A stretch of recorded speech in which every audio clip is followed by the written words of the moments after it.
Hello friends, welcome to my study. आज हम करेंगे chapter 11 rise of Indian nationalism का पार्ट 2। तो ये हमें शुरू करना है birth of the Indian National Congress से। पार्ट 1 का लिंक मैंने डिस्क्रिप्शन में दे दिया है, वहां से जाके देख सकते हैं। तो उसके पार्ट 1 में ये एक्सप्लेन किया गया है कि जैसे मैं आपको पिछले पार्ट के एंड में बताया था कि इंडियंस को लगा कि एक ऐसी ऑर्गेनाइजेशन होनी चाहिए जो ऑल ओवर इंडिया हमको रिप्रेजेंट कर सके। तो उसी के बारे में वो ऑर्गेनाइजेशन थी इंडियन नेशनल कांग्रेस। तो अलान ऑक्टिवन ह्यूम वो एक रिटायर्ड सिविल सर्वेंट थे। उन्होंने जो एजुकेटेड इंडियंस थे उनको बुलाया, उनको आइडिया दिया, उनको इनवाइट किया कि आओ हम सब मिलके एक ऑल इंडिया ऑर्गेनाइजेशन बनाते हैं जो कि इंडियंस को रिप्रेजेंट करेगी अभी। और उसका नाम जो था वो इंडियन नेशनल कांग्रेस बना।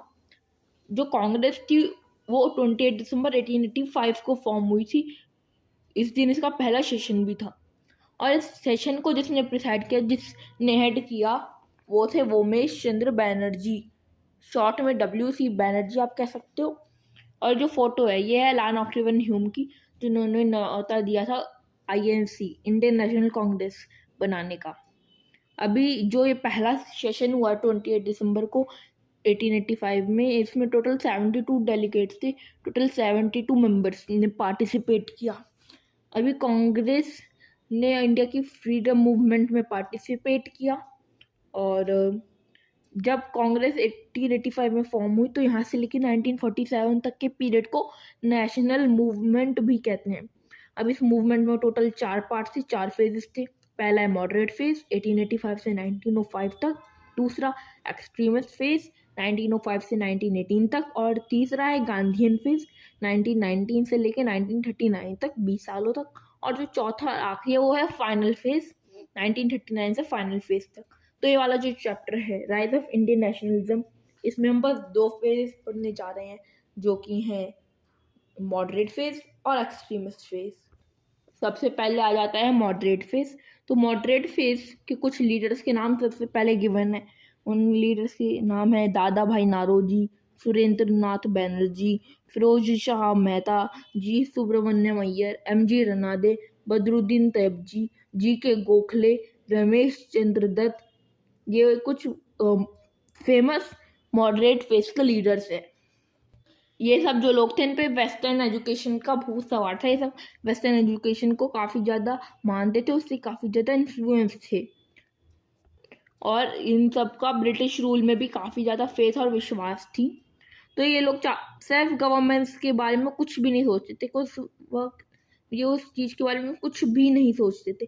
बस ये अपने पॉलिटिकल कॉन्शियसनेस बढ़ाना चाहते थे, यानी कि चाहते थे कि जो गवर्नमेंट है वो इनकी बात सुने, साथ ही साथ लोगों में भी यूनिटी आए। ये भी मॉडरेट्स का मानना था, ये भी मॉडरेट्स लोग चाहते थे। अभी इसके लिए उन्होंने क्या क्या किया, वो जनता तक पहुंचने के लिए उन्होंने अपनाए पब्लिक स्पीचेस, और साथ ही साथ उन्होंने जो अखबार थे, जो जर्नल्स थे, उसमें अपने आर्टिकल्स राइटिंग्स दिए जनता तक पहुंचने के लिए। अब अगला टॉपिक है डिमांड्स। इन जो मॉडरेट्स थे इनकी डिमांड्स क्या थी, ये चाहते क्या थे आखिर, जो अब हम पढ़ेंगे। तो मॉडरेट्स चाहते थे कि जो ICS है, जो इंडियन सिविल सर्विसेज में ज़्यादा से ज़्यादा लोग आए, ज़्यादा से ज़्यादा इंडियन लोग आए, और गवर्नमेंट ऑफिस में भी ज़्यादा से ज़्यादा इंडियंस हों। इससे क्या होगा कि जो यूरोपियंस है वो इंडिया से ज़्यादा सैलरी लेते हैं, वो ऑटोमेटिकली पैसा देश के बाहर जाता है। इससे एक तो पैसा बचेगा देश का बाहर जाने से, साथ ही साथ एडमिनिस्ट्रेशन लागत भी कम हो जाएगी। और इसके लिए वो ये भी चाहते थे कि ICS एग्ज़ाम की एज कम कर दी जाए। मेरा मतलब है बढ़ा दी जाए, मैक्सिमम एज को इंक्रीज कर दिया जाए, क्योंकि 19 की एज तक लोगों की ग्रेजुएशन पूरी नहीं होती थी, तो इंडियंस उस एग्ज़ाम को दे नहीं पाते थे। साथ ही साथ वो ये भी चाहते थे कि जो एग्ज़ाम है वो इंडिया में ही नहीं, इंग्लैंड में ही नहीं, इंडिया में भी हो, क्योंकि अभी तक जो भी इंडियन देना चाहता था उसको इंग्लैंड में जाके एग्ज़ाम देना होता था। जिस वजह से अगर कोई किसी के पास इतने पैसे नहीं है कि वो इंग्लैंड जा पाए तो वो एग्ज़ाम नहीं दे पाता था, और इंडियंस इस वजह से भी कम रिक्रूट हो पा रहे थे ICS में। अभी वो इंडिया की इकोनॉमिक कंडीशन इम्प्रूव करने के लिए क्या चाहते थे, वो चाहते थे कि लैंड रेवेन्यू को कम कर दिया जाए, साथ ही साथ जो प्रोटेक्शन है वो फॉरेस्ट ड्वेलर्स और कल्टीवेटर्स को प्रोवाइड की जाए। वो चाहते थे कि जो मिलिट्री पे खर्च हो रहा है उसको कम कर दिया जाए और इरिगेशन, एजुकेशन और अदर कंस्ट्रक्टिव एक्टिविटीज़ और अलग जो इम्पोर्टेंट मुद्दे पे उन पे ज़्यादा पैसा खर्च किया जाए। अभी उनकी कुछ और डिमांड्स भी थी, वो डिमांड्स भी पढ़ लेते हैं ज़रा। तो उनकी डिमांड्स थी कि सिविल लाइबर्टीज़ पे से रिस्ट्रिक्शंस हटाई जाएँ, प्रेस से भी रिस्ट्रिक्शंस हटाई जाए, आर्म्स एक्ट को भी वापस ले लिया जाए, जो एग्जीक्यूटिव है और जुडिशरी है इन दोनों को सेपरेट कर दिया जाए, ताकि जो एग्जीक्यूटिव है, जो सरकार है, वो जुडिशरी का गलत फ़ायदा न उठाए।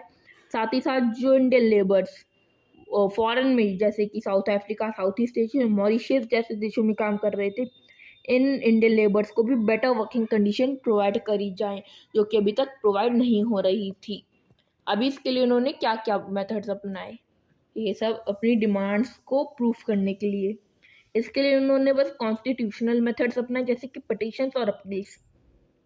जिनमें सारी पिटीशंस थी वो अधिकतर अनहीडेड ही रह जाती थी, पर जो लीडर्स थे मॉडरेट्स की, जो ऐसा भी हमने पहले डिस्कस किया, उन्होंने इन डिमांड्स को मजबूत करने के लिए कोई भी कदम नहीं उठाया, इसलिए लीडर्स को मॉडरेट्स कहा गया। इसी वजह से इस फेज का नाम मॉडरेट फेज पड़ा। ब्रिटिश रिस्पॉन्स क्या रहा मॉडरेट्स की तरफ? ब्रिटिश ने कैसा रुख अपनाया इन लोगों की तरफ? उन्होंने इंडियन काउंसिल एक्ट पास किया 1892 में। अब क्योंकि कहीं ना कहीं कांग्रेस से प्रेशर तो आ रहा था ब्रिटिश पे, पर अभी इस प्रेशर को कम करने के लिए उन्होंने ज़्यादा से ज़्यादा इंडियंस तो भर्ती किए सरकारी दफ्तरों में, पर उनको कोई पावर नहीं थी, यानी कि सैलरी भी उनको पूरी जा रही थी, सब कुछ उन्हें पूरा मिल रहा था, पर उनके पास कुछ पावर नहीं थी। इसकी वजह से जो सरकार थी वो काफ़ी ज़्यादा हॉस्टाइल हो गई कांग्रेस की तरफ, ब्रिटिशर्स हॉस्टाइल हो गए कांग्रेस की तरफ। और जो कांग्रेस के साथ कोई भी संबंध ना रखने का ऑर्डर भी ब्रिटिशर्स ने दिया। ब्रिटिशर्स ने ऑर्डर दिया कि कोई भी सरकारी कर्मचारी कांग्रेस के साथ कोई ताल्लुक नहीं रखेगा। अभी इस मॉडरेट फेज की इम्पोर्टेंस क्या है? मॉडरेट फेज को वैसे तो काफ़ी कम पॉलिटिकल एडवांटेज मिला, पर इस फेज से इंडिया में एक जो डेमोक्रेसी है उसका जो ट्रेडिशन है वो अच्छे से एस्टैब्लिश हो गया, जिसकी वजह से आगे चल के इंडिया डेमोक्रेटिक नेशन बना।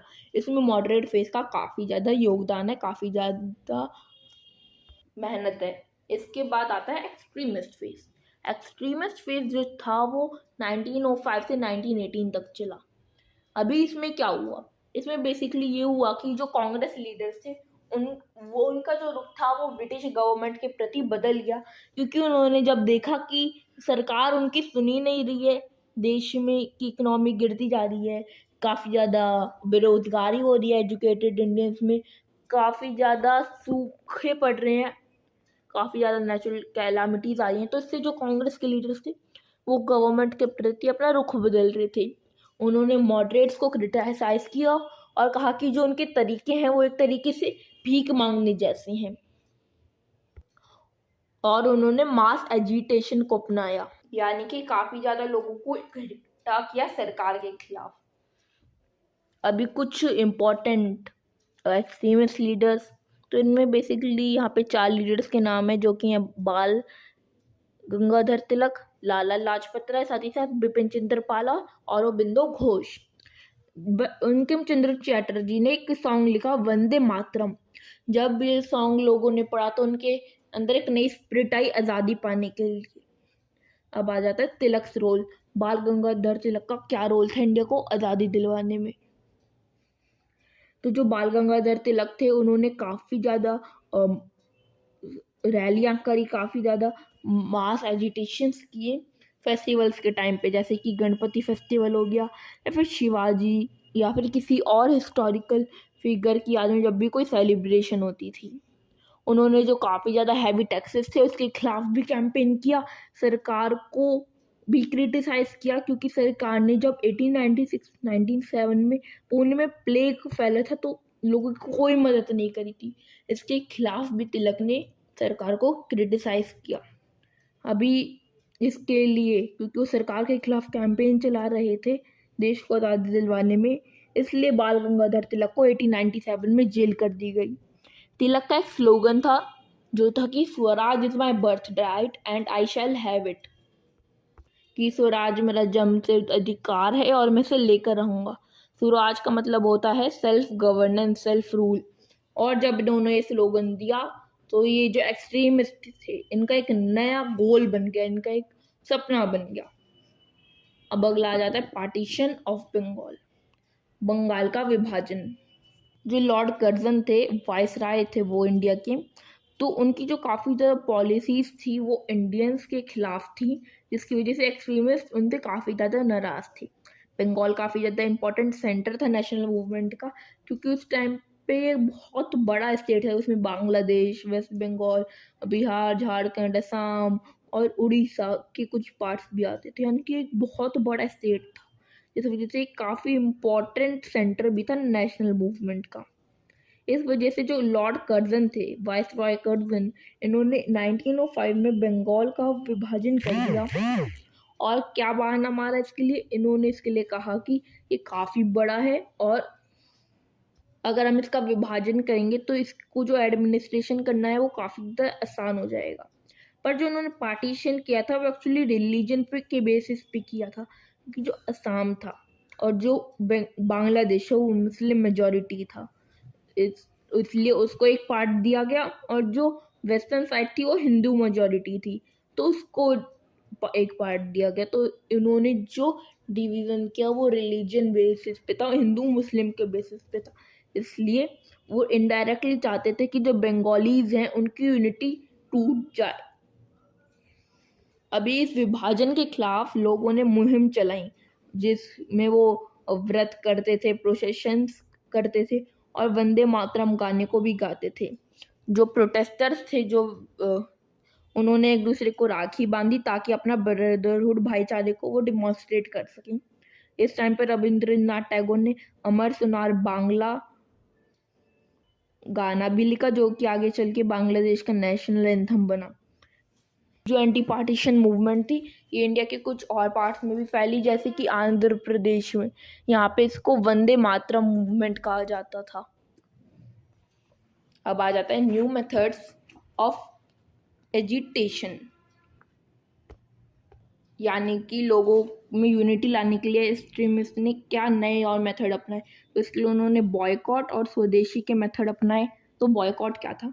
बॉयकॉट का मतलब था कि हम जो भी सारी ब्रिटिशर्स की चीज़ें हैं, गुड्स हैं, जो उनकी वेस्टर्न एजुकेशन है, जो उनके ऑफिस हैं, सबको हम रिजेक्ट कर रहे हैं, सबका हम विरोध कर रहे हैं।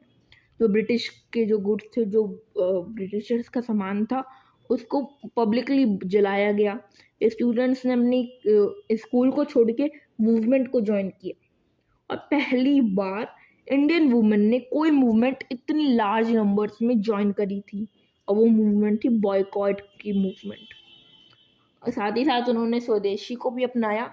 स्वदेशी में का मतलब है अपने देश का, तो नेशनलिस्ट के लिए इसका मतलब था कि अपने देश की चीज़ों को यूज़ करना। ये तो आज भी चलता है मेक इन इंडिया और मेड इन इंडिया के अंदर। इससे वो आत्मनिर्भर भारत बनाना चाहते थे। साथ ही साथ इंडिया में इंडस्ट्रीज लाना चाहते थे, ताकि जो ब्रिटिश इम्पोर्ट कर रहे हैं वो कम हो जाए, इंडियंस की जो इंडस्ट्रीज हैं वो फ्लरिश करें। तो इसमें कुछ इंडस्ट्रीज थी, जैसे कि जमशेदजी टाटा ने आयरन और स्टील की इंडस्ट्री शुरू करी, और वीओ चिदम्बरम पिल्लई ने स्टीम नेविगेशन कंपनी शुरू करी। जो नेशनल एजुकेशन थी उसको प्रमोट किया गया, ताकि जो नेशनलिस्ट के आपस के बीच की फीलिंग है उसको प्रमोट किया जा सके। ये मूवमेंट बंगाल में शुरू हुई और महाराष्ट्र और पंजाब तक भी फैली धीरे धीरे।